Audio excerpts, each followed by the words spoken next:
Fala galera, beleza? Hoje nós iremos falar um pouquinho a respeito de evolução. Essa é mais uma aula de evolução. Grande abraço e vamos lá. Vamos lá, pessoal, então agora nós iremos falar um pouquinho sobre seleção artificial, tá bom? E seleção sexual. Seleção artificial é aquela que não é natural, ou seja, não é feita pela natureza, é feita pelo ser humano, né? Então, professor, mas por que o ser humano vai querer fazer uma seleção artificial? Porque ele vai então selecionar algumas características dentro dos seres que vão então ter algum benefício para ele. Por exemplo, às vezes um fruto que vai ser mais doce ou maior, um animal que vai ser produzir mais proteínas, não é? Vai ser mais vistoso, mais vigoroso, né? Então, seleção artificial é uma seleção exercida pelo ser humano, onde geralmente é de acordo com algum interesse.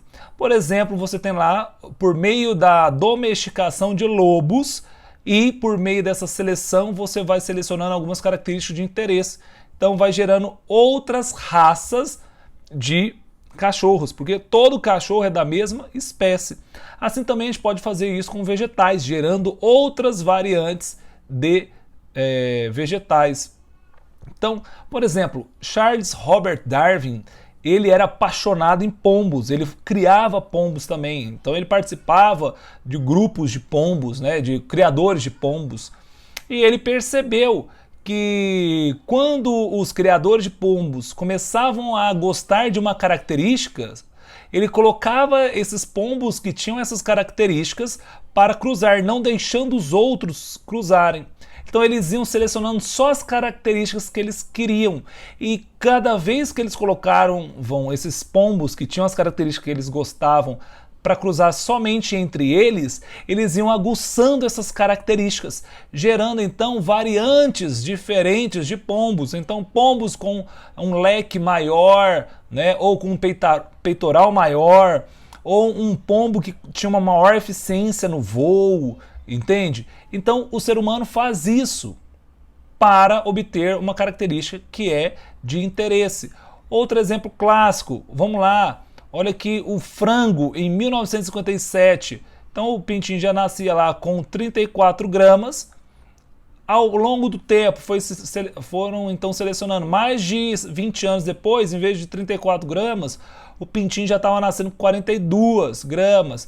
Aí, ó, se a gente botar bem mais aí, em torno de mais uns 20 anos, os pintinhos nascendo com 44 gramas. Então, se você pegar depois aí de quase 50 anos, você tem 10 gramas a mais do pintinho.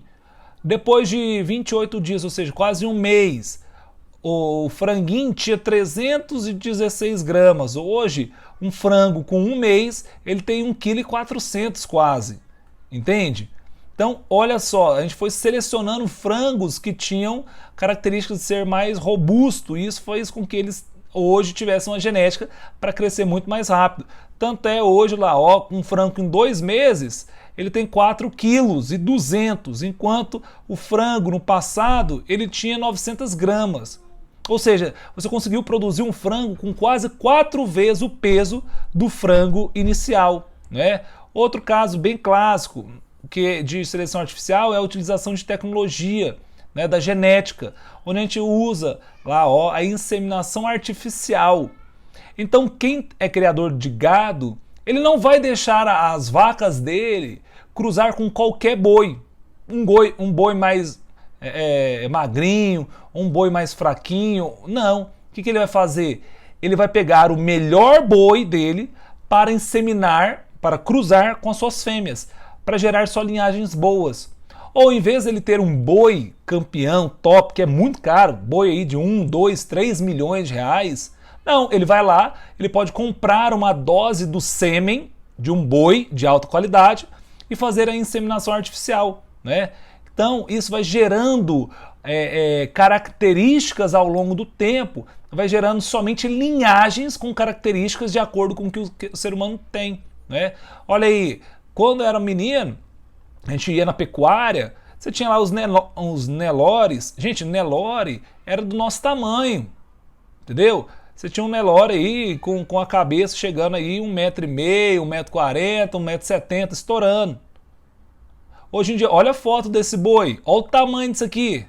Olha o tanto de músculo que esse boi tem, não é? Então o que acontece? Foi selecionando artificialmente características dentro de uma espécie para que o ser humano pudesse então conseguir os resultados da forma que ele gostaria, né? Essa é a seleção artificial. Por exemplo, um caso clássico aí, ó, o milho. Olha o milho inicial, tinha alguns grãozinhos somente. Foi selecionando aqueles milhos que tinham mais, desses que nasciam possivelmente por mutação, surgiam com um pouco mais de milho. Em vez de você comer, eles iam lá plantavam, gerando gerações que tinham mais grãos de milho. Quando aparecia um milho que tinha mais grãos ainda, em vez de comer, eu ia lá plantava. E ao longo do tempo foi selecionando milhos que tinham uma espiga com maior número de grãos. E hoje, então, olha lá, de um milho que era bem ralézinho, hoje nós temos um milho com uma grande quantidade de grãos, né? Uma seleção artificial. Outro caso aí, ó, por exemplo, por meio da planta da mostarda, a gente vai tirando algumas partes e foi gerando outros vegetais. Então lá das folhas gerou a couve, né? Do caule da mostarda selvagem gerou-se então a couve rabano, né? Rábano, não sei, né? Ou, por exemplo, lá do caule e flores geraram brócolis, né? Do aglomerado das flores produziu a couve-flor. Então esse é o tipo de seleção artificial feita pelo homem.